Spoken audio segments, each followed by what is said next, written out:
If you're thinking about buying or selling a home in Seattle, you might have noticed that things are a bit challenging right now.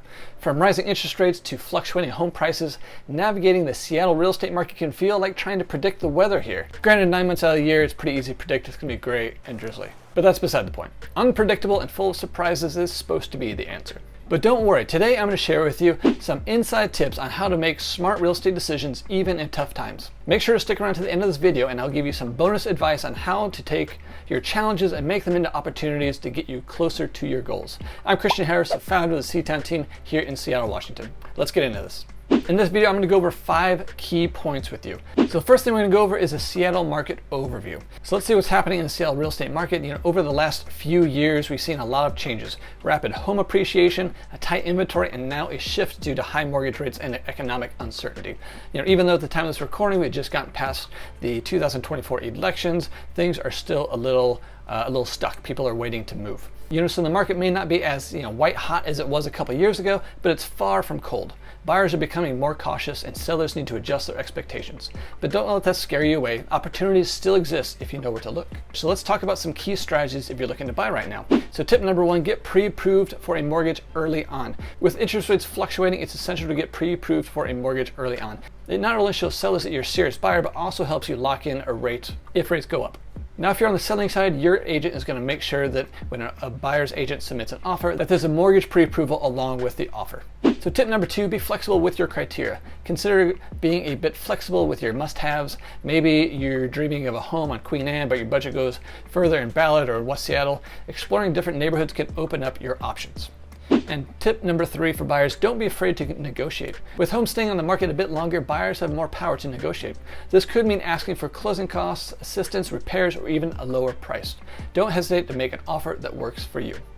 All right, segment number 3 we're going to go over here is tips for sellers. If you're selling, the game has changed a bit. Here's how you can make your home stand out and attract serious buyers. Number 1, price realistically. Price your home realistically based on current home conditions. Homes that are priced too high will sit, and in this market, time is money. Tip number 2, invest in staging and curb appeal. In a competitive market, first impressions matter more than ever. Consider professional staging and make sure your home has great curb appeal to attract buyers who are scrolling through listings online. Tip number 3, be prepared to negotiate. Just like buyers, sellers should be ready to negotiate.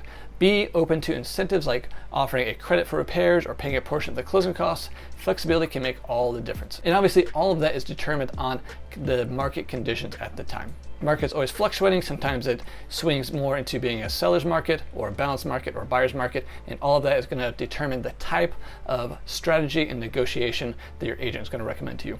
Before we carry on to the last 2 points, if this video has been helpful to you, give it a thumbs up. Make sure to leave me a comment below in your thoughts. I would also love to offer you my free seller's guide in the comments below. If you're in the Seattle area, obviously I can help you. If you're outside this area watching this video and having trouble finding a great agent, I would be happy to jump on a consultation call and find an agent in my trusted referral network that can help you with your situation. All right, moving on. Tip number 4, market trends to watch. Now let's take a look at some trends to keep an eye on as we move forward. We are seeing a slight increase in inventory, which means more choices for buyers, but also more competition for sellers. If you're a buyer, take your time to explore options. If you're a seller, prepare to make your home stand out. So trend number 2 to keep an eye on is interest rate volatility. Keep an eye on interest rates. Even on the selling side, it's a big factor in how affordable homes will be to buyers. Even a small change in rates can have a significant impact on your monthly payment or on a buyer's willingness to pull the trigger on making an offer on a house. Trend number 3, new developments in the Seattle area. Now don't forget about new developments popping up around the city. Now this isn't going to be a huge planned neighborhood, but it might be some new townhouses or a couple spec houses being built in an area. But particularly look in areas like South Lake Union or the East Side. These could offer unique opportunities, especially if you're looking for a modern home. And our last section for the day, number 5, navigating uncertainty. So finally, navigating the Seattle market during challenging times requires a bit of strategy, patience, and knowledge. And a lot of this is going to fall on the expertise of your real estate agent. So make sure you choose them wisely. Tip number 2 in this category is going to be, work with a local expert. Find a local real estate agent who knows the market inside and out. Obviously in Seattle, that's my game. I've been doing this for over 11 years and I'm happy to help you. But Seattle is a unique city with micro markets that vary by neighborhood to neighborhood, and having someone who understands these nuances can save you time and money. Stay informed. Subscribe to local market reports, follow reliable real estate blogs, and stay up to date in Seattle's market trends. Knowledge is power, especially when you're making such a big investment. Tip number 3, be patient but ready to act. While patience is crucial in a challenging market, don't wait too long. If you find the right home at the right price, being prepared to act quickly can mean the difference between getting the home you want and losing out. And I, for one, do not want you having regret if you didn't move quick enough and you lose out on your dream house.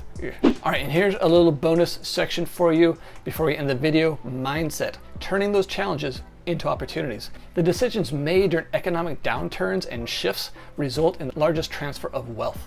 So just keep that in mind. And every challenge can be reframed to discover an opportunity. Sometimes challenges are thrust upon us and we don't have a choice but to make the best of it, while other times we take calculated risks in order to achieve our goals. We're very intentional about it. Situations that create our opportunities often look like risk in the moment. This is why the majority of people do nothing while the opportunity passes them by. Those who are willing to act will win, while the majority look around to see what everyone else is doing and they decide, oh, I'm just going to wait and see what happens. We've seen a lot of that this year, and I've seen a lot of that in my career, and unfortunately I've seen a lot of people miss out on opportunities because they waited for interest rates to get better, for home prices to come down. Very rarely, especially in an area like Seattle, do home prices decrease very much. Statistically, home prices match inflation, and we all know inflation is not going down anytime soon. And so while these people, wait to see what happens, so they stay where they are, they don't make decisions, they rarely get ahead and often miss big opportunities that they end up kicking themselves for later.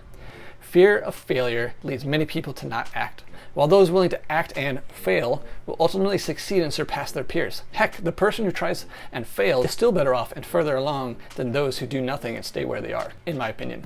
So there you have it, your guide to navigating the Seattle real estate market during challenging times. Whether you're buying or selling, the key is to stay informed and flexible. Don't be afraid to lean on experts who know the area. If you found this video helpful, don't forget to hit the like button, subscribe for more tips, and I'll see you on my next video.